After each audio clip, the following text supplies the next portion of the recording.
भावबंधन। जीवन की दिव्यता और भव्यता को जानने के लिए आए हुए जिज्ञासुओं,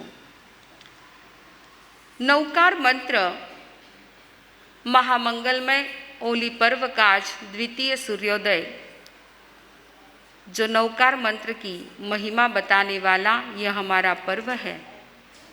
नवकार मंत्र यह हनुमान की तरह संकट मोचक है, तो गणपति की तरह सर्वप्रथम प्रणम्य मंत्र है। नवकार मंत्र यह शिव शंकर की तरह सबका कल्याण करने वाला है, तो विष्णु की तरह सबका पालन करता है। ब्रह्मा की तरह सबको ज्ञान देने वाला है, तो भगवान महावीर की तरह मोक्ष प्रदाता, निर्वाण प्रदाता, ऐसा यह मंत्र है। जिनका जीवन पूर्णतः नवकारमय बन चुका था, जिसके आधार पर जिन्होंने अपनी भव यात्रा को सीमित कर दिया,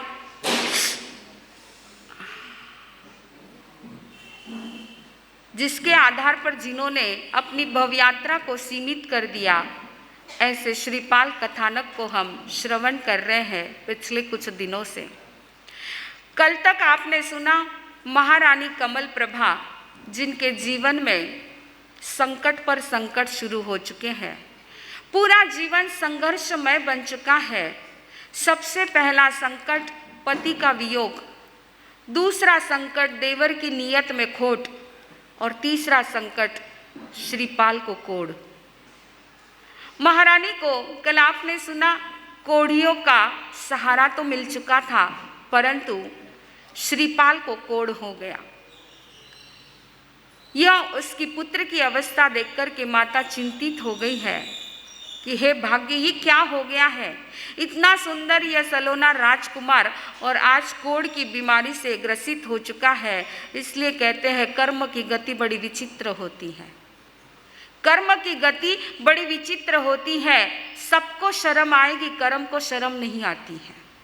वो यह नहीं देखता है कि यह बालक है या बूढ़ा है, ये राजा है या रंक है, यह तीर्थंकर है या चक्रवर्ती है, यह अमीर है या गरीब है, यह नहीं देखता है। वो मात्र देखता है कि यह मेरा देनदार है, यह मेरा कर्जदार है, और मैं अपना कर्जा लेकर के ही रहूँगा। कर्म क्या कहता है? मैं अपना कर्जा लेकर के ही रहूँगा। कर्मारो है राई राई रो लेखो, कर्मारो है राई राई रो लेखो, जो बांध्यो भुगतनो पड़ेला, सुनो रे भाई भोग्या बिना नहीं छूटेला, सुनो रे भाई भोग्या बिना नहीं छूटेला। कर्म का हिसाब, पाई पाई का हिसाब हर एक प्राणी को चुकाना पड़ता है।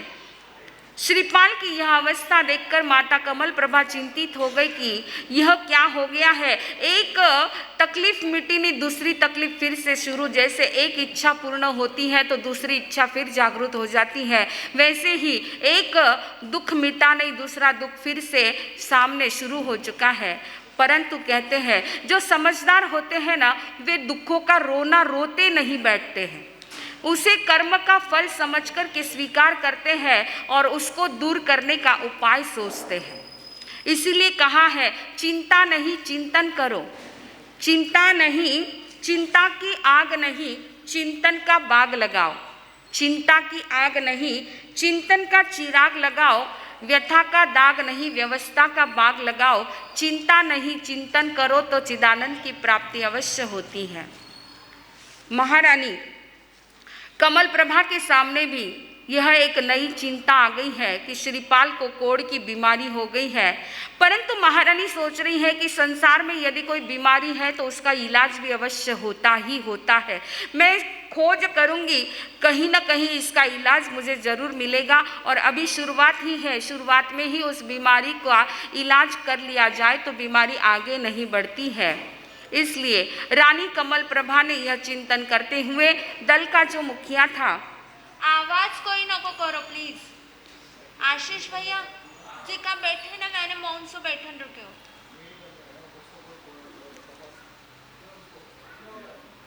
दल के मुखिया के पास जाकर के अपने मन की बात रखते हुए कहा कि श्रीपाल को मैं तुम्हारे जिम्मेदारी के ऊपर सौंप करके जाती हूँ और मैं शीघ्र इस बीमारी का इलाज करने वाली औषधि शोध करके लेकर के आऊँगी, तब तक आप इसका ध्यान रखना। इस प्रकार कह करके महारानी कमल प्रभा दवा की शोध के लिए अकेली निकल पड़ी हैं। देखिए, जिंदगी ऐसी है कि चाहे कितने भी संघर्ष आए, परंतु जो संघर्षों का सामना करने की हिम्मत रखता है उसको कहीं पर भी कोई कठिनाई लगती नहीं है। मुझे जिंदगी से शिकायत नहीं, मेरी साधना का फल मिल गया। मुझे जिंदगी से शिकायत नहीं, मेरी साधना का फल मिल गया। फूल मिले ना मिले, मुझे कांटों पर चलने का बल मिल गया। फूल मिले ना मिले, मुझे कांटों पर चलने का बल मिल गया। श्रीपाल भी यही अवस्था है। भले ही शारीरिक अवस्था बड़ी विकृत हो चुकी है, कहीं पर पानी झर रहा है, कहीं पस बह रहा है, पूरे शरीर पर, पूरे चेहरे पर दाग दाग हो चुके हैं, बड़ा ही विकृत शरीर दिख रहा है, परंतु फिर भी श्रीपाल अपनी मस्ती में है। उनकी बाल क्रीड़ा से सभी को वो आनंद दे रहे हैं, सभी लोग बड़े खुश हो रहे हैं। और क्यों ना खुश हो, क्योंकि क्षत्रिय का खून जो था, क्षत्रिय का खून जो था, उनकी राजोचित चेष्टाएं देख करके श्रद्धा, उनकी राजोचित चेष्टाएं देख करके सभी बड़े खुश होते थे। और करते करते श्रीपाल युवावस्था को प्राप्त हो गए और सभी ने जो है उनको अपने दल का राजा बना लिया है। उम्बर राणा उनका नाम रखा है और उम्बर राणा की जय जयकार करते हुए यह काफिला जो है एक गांव से दूसरे गांव, एक पड़ाव से दूसरे पड़ाव पहुंचते पहुंचते उज्जैनी नगरी पहुंचा है। अब तक हम चंपा नगरी में थे, अब आइए चलते हैं उज्जैनी नगरी।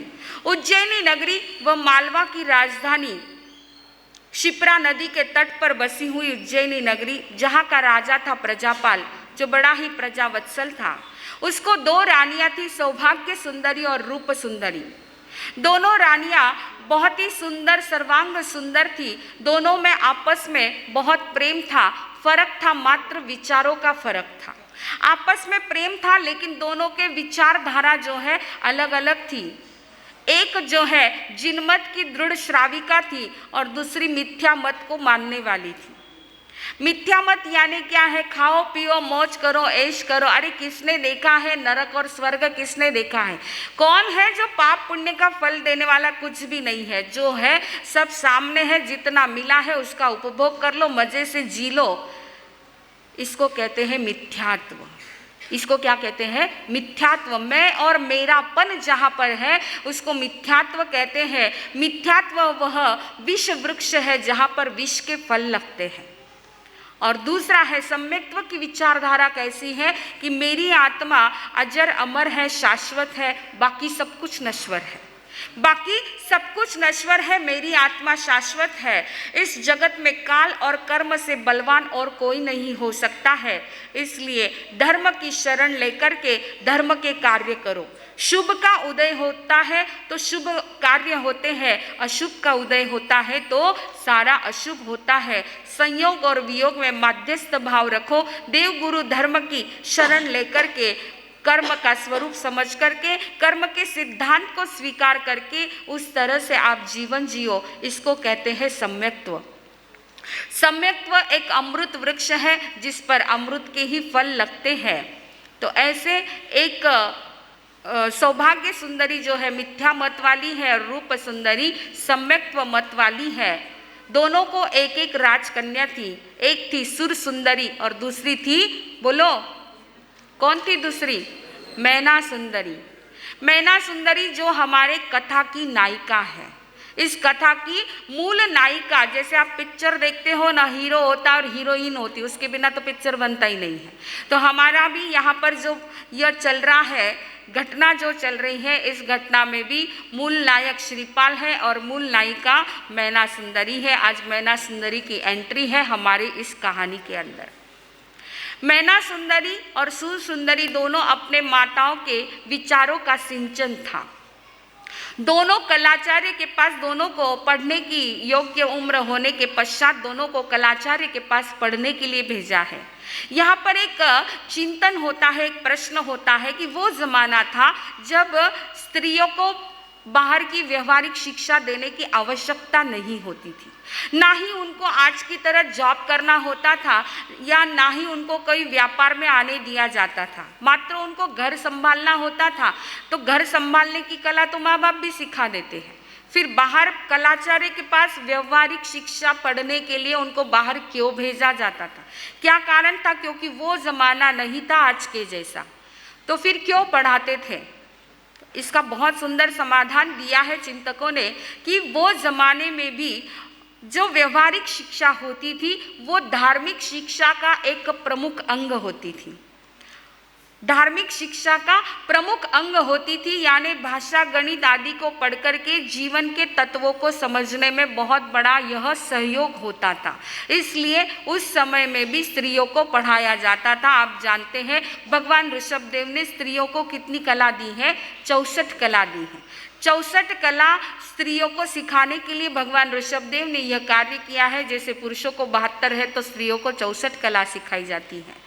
तो उस जमाने से भी स्त्रियों को पढ़ने लिखने के लिए बहुत बड़ा यह एक चांस होता था, उनको पढ़ने लिखने के लिए भेजा जाता था, क्योंकि उस समय की व्यवहारिक शिक्षा जो होती थी वो धार्मिक शिक्षा के अनुरूप होती थी। आज की शिक्षा कैसी है?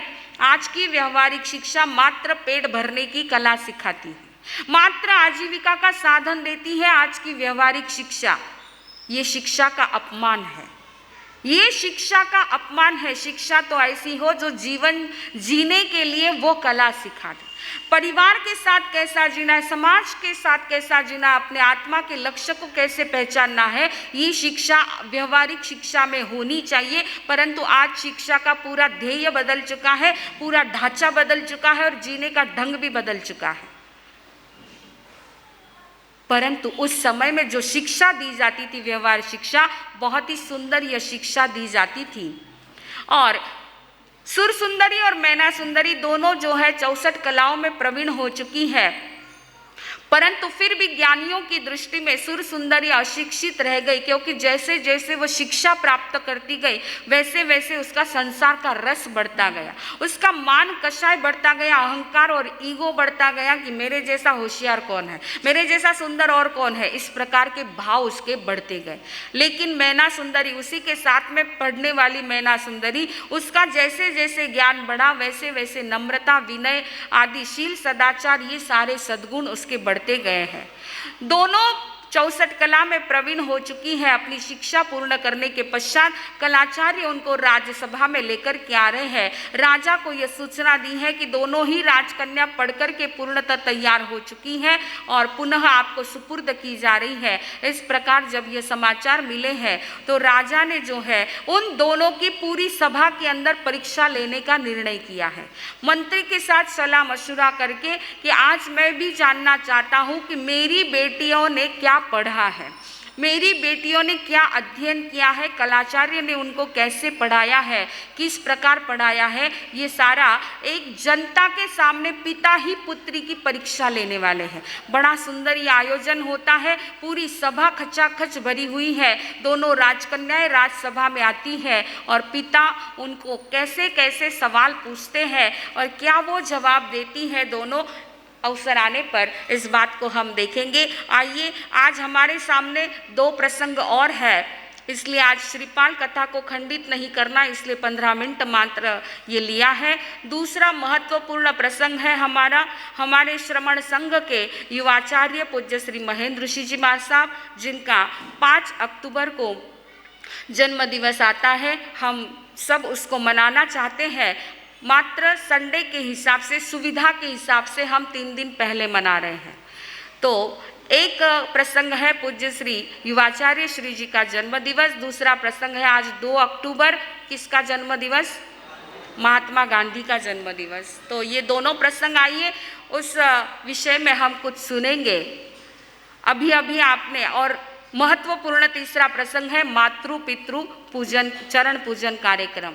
यह क्यों लिया गया है? क्योंकि माता पिता ही उस शिखर की नींव है कि जिन्होंने ऐसे ऐसे अपने संतान को गढ़ा है। तो आइए हमारे युवाचार्य पूज्य श्री महेंद्र ऋषि जी महाराज साहब, उनके जीवन के बारे में आप लोग सब जानते हैं क्योंकि इसी एरिया के हैं, इसी पुणे जिले के ही है, इसलिए आप उनके जीवन घटना को जानते हैं कि माता लीलाबाई भटेवड़ा और पिता स्वार्थीलाल जी भटेवड़ा, इनके यह कुल दीपक।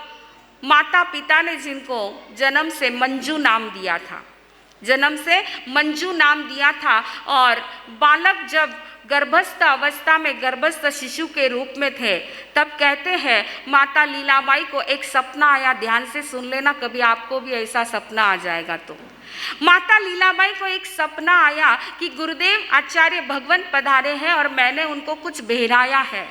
ये सपना देखा माँ ने, और उसी रात को माँ ने संकल्प कर लिया कि यदि मेरी आने वाली संतान लड़का हो तो मैं जरूर आचार्य भगवान को इसको बहरा दूंगी, क्योंकि इस अवस्था में मुझे ऐसा सपना आया है तो मैं अपनी संतान को गुरुदेव के चरणों में समर्पित कर दूंगी। मात्र सपना देखा है, देखने वाले आप लोग बहुत होते हो, साकार करने वाले कोई लीलाबाई जैसी ही विरली माँ होती है।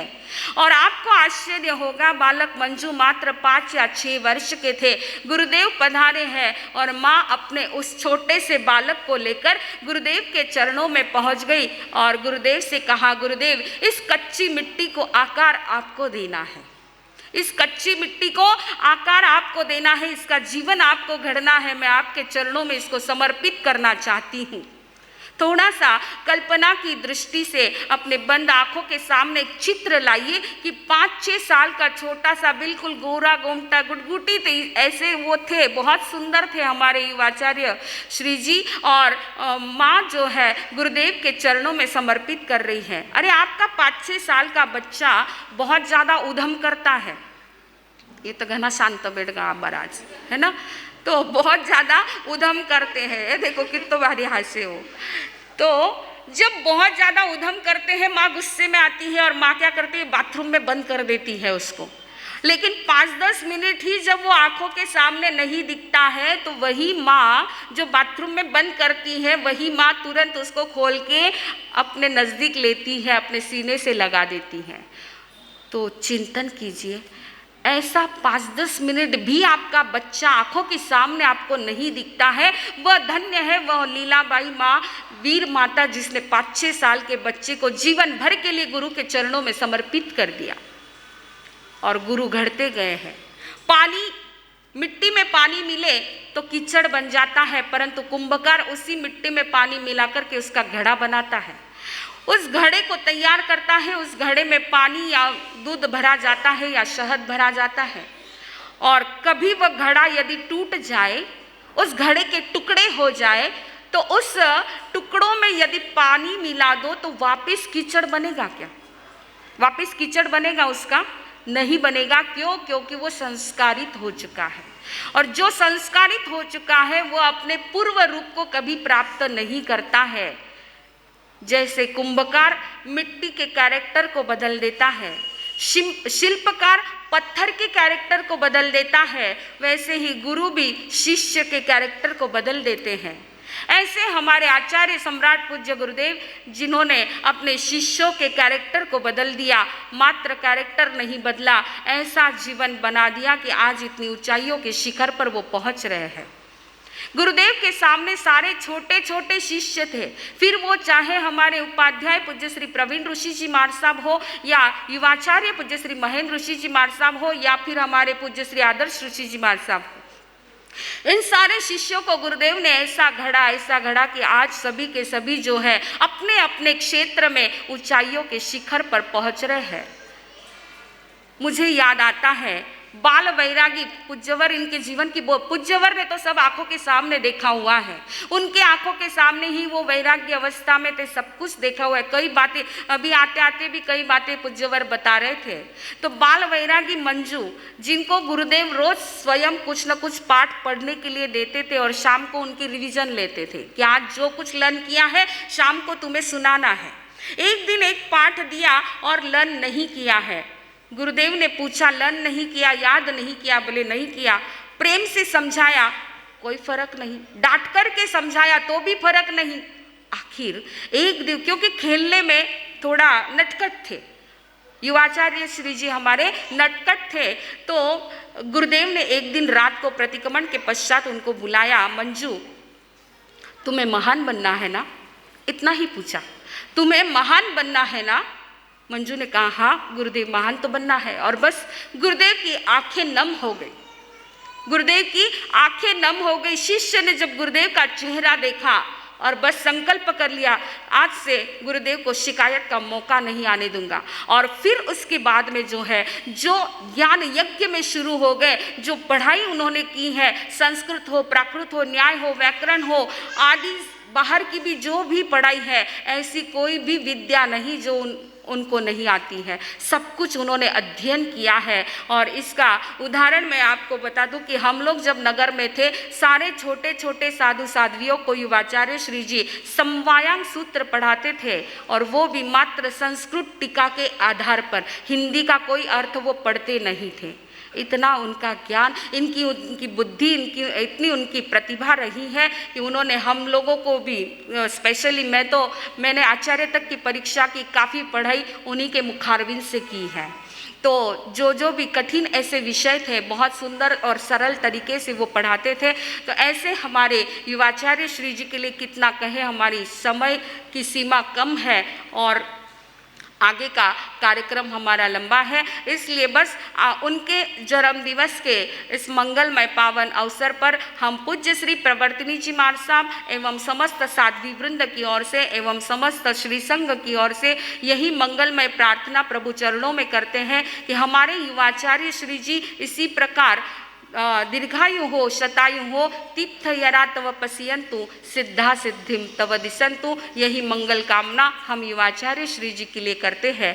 आइए दूसरा प्रसंग है आज कि जैसे युवाचार्य श्री जी को इस शिखर तक पहुंचाने के लिए सबसे बड़ा योगदान किसका रहा, नींव के रूप में कौन रहा, तो उपकारी माता पिता रहे हैं। उन उपकारी माता पिता ने, माँ ने अगर गुरु के चरणों में नहीं सौंपा होता, खुद का मोह त्याग करके अगर गुरु के चरणों में नहीं सौंपा होता, तो आज इस शिखर तक कैसे पहुंच सकते थे।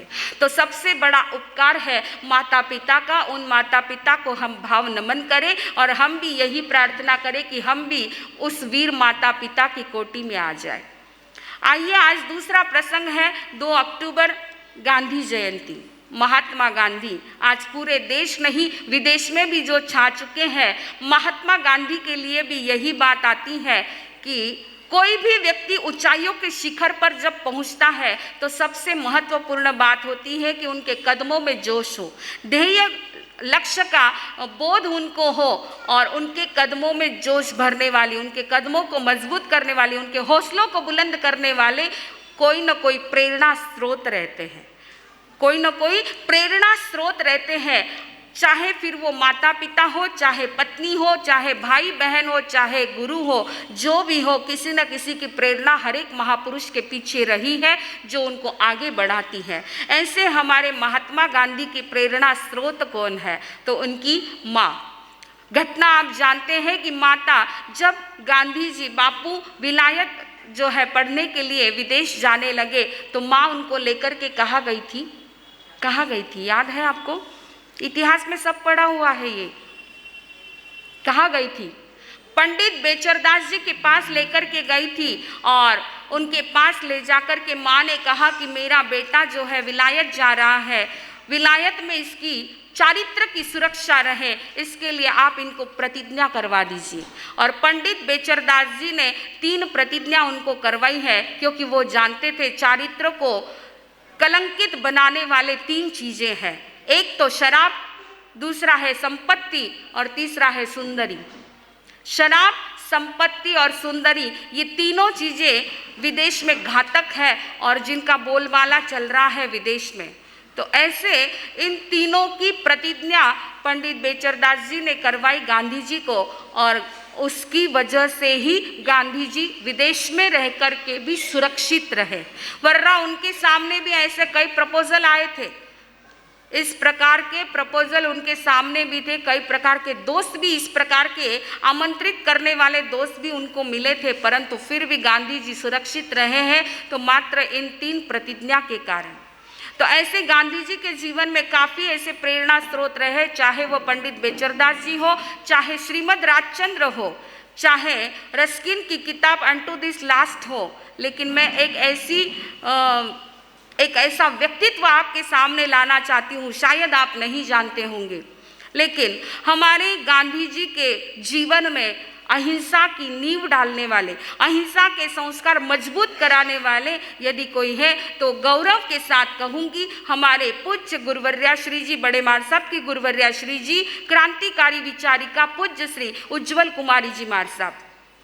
उज्जवल कुमारी जी मार साहब की जीवन घटना बहुत सुनने जैसी है कि 10 साल की उम्र में जिनको वैराग्य आ गया और उन्होंने दीक्षा ली। दीक्षा लेकर के जो पढ़ाई की है, ज़बरदस्त पढ़ाई की है, और बॉम्बे में जब बिरला मंदिर में विराजमान थे उस समय गांधी जी, स्वयं गांधी जी 19 दिन तक गुरुवर्या श्री जी के उनकी चर्चा चली है। एक टाइम फिक्स किया था कि इतने टाइम 3-3 घंटे गांधी जी उनके साथ में चर्चा करते थे और बहुत कुछ चीज़ें उन्होंने गुरुवर्या श्री जी से प्राप्त की है और अहिंसा के संस्कारों को मजबूत किया है। एक बार चर्चा के दौरान गांधी जी ने गुरुवर्या श्री जी से पूछा, आप जैन लोग जो है अहिंसा परमो धर्म बोलते हैं, अहिंसा के लिए आप इतने स्ट्रिक्ट है कि एक चींटी को भी मारना नहीं चाहते हैं, एक मच्छर को भी मसलना नहीं चाहते हैं, परंतु आज मैं देख रहा हूँ जैनों की अहिंसा निस्तेज हो गई है। जैनों की अहिंसा निस्तेज हो गई है, इसका कारण क्या है? तब महासती जी ने, पूज्य गुरुवर्या श्री जी ने जो जवाब दिया, बहुत सुंदर जवाब दिया, टू द पॉइंट जवाब दिया, साइंटिफिक रीजन दिया। उन्होंने कहा, बापू देखिए ये जो वायर चल रही है ना, ये वायर में कनेक्शन होते हैं, इलेक्ट्रिक का कनेक्शन होता है और हर इसमें 2 तार होती है, एक पॉजिटिव होती है, एक निगेटिव वाली तार होती है। निगेटिव तार यानी जिसमें हिंसा नहीं करना, झूठ नहीं बोलना, चोरी नहीं करना, नहीं, ये निगेटिव तार है। और दूसरी है सेवा करो, सहयोग दो, हर मानव को ऊंचा उठाओ, हर एक के साथ में सहयोग देकर के उसको आप आगे बढ़ाओ, यह पॉजिटिव है। और यह दोनों में से एक तार निस्तेज है, दोनों में से एक तार निस्तेज है, इसीलिए जैनों की अहिंसा आज निस्तेज बन चुकी है। जब दोनों तार जब पावरफुल हो जाती है तो हर साधन पावरफुल बन जाता है। तो यह उत्तर सुनकर के बापू बड़े खुश हो गए कि वास्तव में आपने बहुत सुंदर समाधान दिया है और हम यह देख रहे हैं। उस समय महासती जी की उम्र थी मात्र 25 साल की उम्र थी। बंधुओं, 25 साल की उम्र में इतनी ज़्यादा उनकी ब्रेन पावर जो इतनी ज़बरदस्त थी कि कहते हैं उस समय फ्रांस से 30 लोगों का डेपुटेशन आया था, उनको 6 सूत्र के ऊपर कुछ प्रश्न थे और महासती जी के चरणों में पहुँचे हैं और सारा अंग्रेजी में उन्होंने 3 घंटे तक उनको समाधान दिया। समाधान प्राप्त करके वो सारे 30 लोग जो है, फ्रांस से आए हुए 30 लोग नाचने लगे हैं कि हमारा इंडिया आना सफल हो गया, आज हमको बहुत सुंदर समाधान मिले हैं। तो ऐसे हमारे गुरुवर्या श्री जी गांधी जी के साथ 19 दिन तक जिनकी चर्चा चली। और मात्र गांधी जी अकेले नहीं आते थे, कई लोग साथ में आते थे। सरदार वल्लभ भाई पटेल हो या गंगा बिड़ला जी हो या और भी बहुत सारे स्वतंत्र वीर जो थे वो सारे वहाँ पर आते थे, चर्चा में भाग लेते थे। एक दिन की बात है, घनश्याम दास जी बिड़ला जो है गांधी जी आने से पहले वहाँ पहुँच गए और महासती जी से उन्होंने सवाल पूछा। एक सवाल है, छोटा सा सवाल है, धन बुरा है या धनवान बुरा है? क्या सवाल पूछा? धन बुरा है या धनवान बुरा है? तो महासती जी, जितने में बापू आ गए, महासती जी ने कहा, बिड़ला जी आज बापू से ही इस सवाल का समाधान प्राप्त करेंगे। बापू से पूछा गया, बापू ने कहा मैं क्या जवाब दूंगा, जवाब तो महासती जी देंगे, महासती जी आप ही जवाब देंगे। तब हमारे गुरुवर्या श्री जी ने जवाब दिया, बिड़ला जी बापू जी से कहा कि ना तो धन बुरा है ना धनवान बुरा है, ना तो धन बुरा है ना धनवान बुरा है, बुरा है मात्र शोषण वृत्ति बुरी है। जो शोषण किया जाता है ना, जो अन्याय अनीति से धन को कमाने की जो वृत्ति है ना, वो वृत्ति बुरी है। धन बुरा नहीं और धनवान भी बुरा नहीं है। ये समाधान पाकर के बड़े खुश हो गए सभी। तो कहने का मतलब ऐसी बहुत सी चर्चा, जिसका उज्ज्वल वाणी वार्तालाप एक किताब निकली है। और बेसिकली ये 19 दिन की जो चर्चा है, उस समय लिखने का प्रचलन नहीं था, ना ही कुछ ऐसी पब्लिसिटी होती थी, ना ही मीडिया इतना सशक्त था। लेकिन एक रत्नेश नाम के भाई थे जिन्होंने ये सारे पॉइंट नोट किए और उन्होंने एक छोटी सी किताब निकाली है। और आज मैं गर्व के साथ कहूँगी कि हमारे पूज्य श्री नम्र मुनि जी मार साहब ने इस किताब का विमोचन करके बहुत सारी किताबें इसको पब्लिश करके सबको इन्होंने बांटी है। अवसर जब भी आएगा ये किताबें पहुंच जाएगी, तो हमारी भी भाव है कि वो किताब आपके हर एक के घर में पहुंचे। जरूर देने का एक भाव रखते हैं कि उस किताबों को मंगवाकर आपको जरूर ये देंगे, ताकि आपको भी पता चलेगा कि देश के लिए मात्र खाली स्वातंत्र वीर नहीं, परंतु हमारे जैन साधु संतों का भी उतना ही हिस्सा रहा है इस देश को आगे बढ़ाने के लिए। तो ऐसे हमारे गांधी जी के लिए अभी आते आते पूज्यवर ने एक छोटी सी घटना फरमाई कि उस समय मोहम्मद अली जीना, जब पाकिस्तान और इंडिया का जो विषय चल रहा था, उसके ऊपर कुछ महत्वपूर्ण चर्चा करने के लिए मोहम्मद अली जीना आए थे और उन्होंने बापू से समय मांगा कि यह समय मुझे आपका चाहिए। बापू ने तुरंत इनकार कर दिया कि यह समय तो महासती जी का है, महासती जी के साथ मेरी चर्चा का समय मैं और किसी को नहीं दे सकता हूँ। इतना स्ट्रिक्टली थे। और इतनी चर्चा करते करते रोज गांधी जी जो है महासती जी को रोज सुपात्र दान का लाभ लेते थे और कहते थे, महासती जी हूँ तो तमारो पाको श्रावक थई गयो छूं हवे। गांधी जी गुजराती में बोलते थे, बहुत सुंदर। यानी कहने का तात्पर्य कि बापू के जीवन की बहुत सारी घटना है। और बंधुओं, हम पूज्यवर के मुखारविंद से जब सुनते, क्योंकि उन्होंने देखा हुआ है, ये सब कुछ उनको पता है, देखा हुआ आंखों देखा हाल सुनने में और ज़्यादा आनंद आता है। तो हमने पूज्यवर के मुखारविंद से काफ़ी चीज़ें सुनी हैं। अब इतना समय नहीं कि बापू के जीवन की बहुत सारी चीज़ें की। महावीर की अहिंसा को आगे बढ़ाने वाले कोई है तो बापू है। तो ऐसे अहिंसा के पथ पर चल कर के उन्होंने सबको अहिंसा की रोशनी में इस देश को स्वतंत्र कराने में बहुत बड़ा उनका सहभाग रहा है। तो आज ऐसे इस बापू के इस महात्मा गांधी जन्म जयंती के उपलक्ष्य में हम भी उनके प्रति यही मंगलमय अपने सद्भाव प्रार्थना व्यक्त करते हैं कि फिर से इस धरती पर कोई एक बापू आ जाए और आज ये धरती का रूप बना हुआ है, यह फिर से एक मंगलमय स्वर्ग का निर्माण इस भारत की धरती पर हो। इन्हीं मंगल भावों के साथ बोलिए भगवान महावीर।